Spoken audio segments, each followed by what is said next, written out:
Good morning students.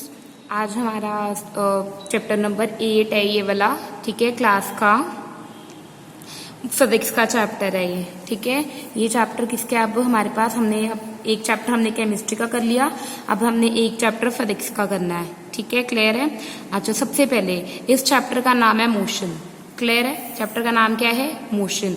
तुम लोगों ने सिर्फ इसकी जो डेफिनेशंस हैं सिर्फ यही है, मतलब तुमने लिखना नहीं है इसका कुछ भी, तुमने सिर्फ समझना है चैप्टर को। लिखने तुमने सिर्फ क्वेश्चन आंसर है और कुछ नहीं लिखना है, तुमने सिर्फ इस चैप्टर को समझना है। बाकी जो भी मैं अंडरलाइन करूंगी इसमें से, मतलब इस बुक में से तुमने सिर्फ उस चीज को समझना है कि बोला क्या गया है, पर लिखना नहीं है। You don't have to write in your copy. Clear है।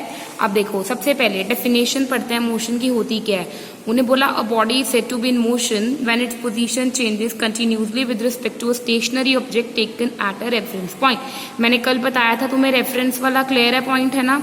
अब उन्होंने बोला कि सिंपल है, मान लो कि मेरा रेफरेंस पॉइंट है मेरा घर, ठीक है। वो एक स्टेशनरी ऑब्जेक्ट है जिसने हिलना नहीं है। स्टेशनरी का मतलब होता है वो वाले ऑब्जेक्ट्स जो हिलते नहीं है, एक जगह पे टिके रहते हैं। क्लियर है। अब मेरा घर जो है वो मेरा एक रेफरेंस पॉइंट है। अब उसके विद रिस्पेक्ट टू मैं सारा दिन कभी स्कूल, कभी कहीं, है ना, कभी किसी शॉप पे गई हूँ, मैं कभी कुछ लेने गई हूँ, कभी कुछ लेने गई हूँ। पर क्या है, मेरा मतलब पोजीशन है मेरी, मतलब मेरी पोजीशन जो है, मेरी जगह जो है वो बार बार विद रिस्पेक्ट टू टाइम क्या हो रही है, चेंज हो रही है। कभी मैं कहीं पे हूँ, कभी मैं कहीं पे हूँ, तो that is called motion. Clear है।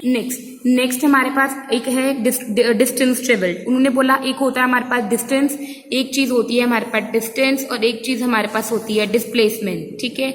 डिस्टेंस क्या होता है कि मान लो कि तुमने क्या करना है, तुमने घर से स्कूल आना है, ठीक है, पर तुम घर से पहले किसी शॉप पे गए फिर स्कूल आए, ठीक है, तो वो एक लंबा डिस्टेंस कवर कर लिया ना तुम लोगों ने। पहले स्कूल से, पहले तुम जैसे मान लो पहले तुम स्कूल से किसी शॉप पे, घर से मतलब होम से तुम किसी शॉप पे गए, शॉप से तुम स्कूल आए, ठीक है। ये हो गया तुम्हारे पास, ये पूरे का पूरा क्या हो गया, डिस्टेंस, ठीक है। जब तुम अपने घर से, होम से डायरेक्टली स्कूल आ गए, ये हो गया डिस्प्लेसमेंट। अगर तुम शॉर्टकट कर रहे हो, शॉर्टकट तरीके से कर रहे हो, तो वो होता है डिस्प्लेसमेंट। अगर तुम लंबे तरीके से कर रहे हो, लॉन्गर डिस्टेंस से कर रहे हो, तो वो होता है डिस्टेंस। क्लियर है। अब देखो, the distance travelled by a body is the actual length of the path covered by a moving object irrespective of the direction in which the body travel.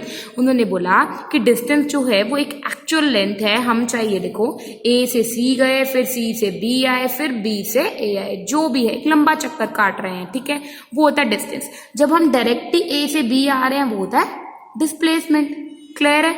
अब देखो, अब यहाँ पे हमारे पास दो टर्म्स हैं, एक होता है स्केलर, एक होता है वेक्टर, ठीक है। क्लियर है यहाँ तक। एक होता है स्केलर, एक होता है वेक्टर।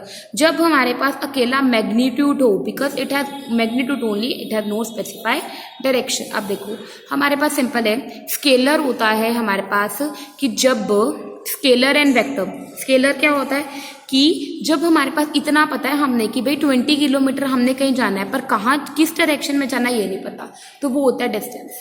क्लियर है।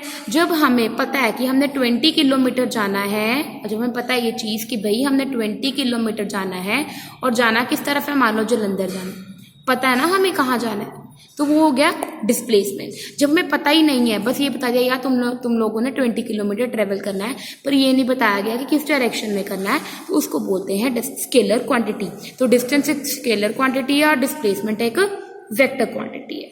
क्लियर है। साथ में देखो, साथ में नेक्स्ट क्या है, uniform motion and non uniform motion. Uniform motion क्या होता है, जब हम लोग इक्वल डिस्टेंस ट्रेवल करते हैं equal interval of time.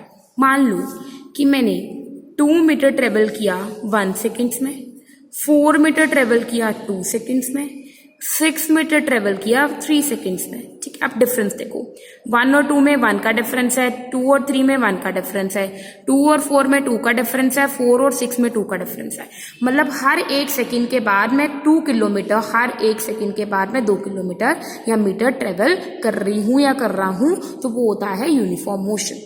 A body has uniform motion if it travels equal distance in equal interval of time। देखो, equal interval है ना, interval का मतलब होता है बीच वाला। जैसे इन दोनों के बीच का डिफरेंस 1 है, इन दोनों के बीच का डिफरेंस 1 है, तो इंटरवल 1 हो गया ना। तुमने बोला ये इंटरवल क्या होता है हमारे पास से इन दोनों में क्या हो गया 2 है, इन अगले बारे में 2 है 2 है। तो जब डिफरेंस हमारे पास हर डिस्टेंस का 2 2 आता रहेगा तो वो क्या होता है uniform motion if a body travels equal distance in equal interval of time. Next उन्होंने बोला non uniform motion. Non uniform motion, अब देखो टाइम जो है उसमें तो इक्वल चलना है, टाइम तो डिफरेंस नहीं ना हो सकता, तो ये उल्टा हो गया। जब अनइक्वल डिस्टेंस ट्रेवल कर रहा है इक्वल इंटरवल ऑफ टाइम में, मान लो जैसे ये 2 मीटर है, फिर 4 मीटर गया, फिर 7 मीटर आ गया, इनमें 2 का डिफरेंस है, इनमें किसका डिफरेंस है 3 का। तो डिस्टेंस सेम, डिफरेंस सेम नहीं है ना, पर जो टाइम है वो क्या है सेम है, 1 सेकेंड 2 सेकेंड है ना 3 सेकेंड्स। क्लियर है, ये होता है नॉन यूनिफॉर्म मोशन। कल हम आगे करेंगे इसका, ठीक है। किसी को नहीं समझ आई तो मेरे से पूछ लेना।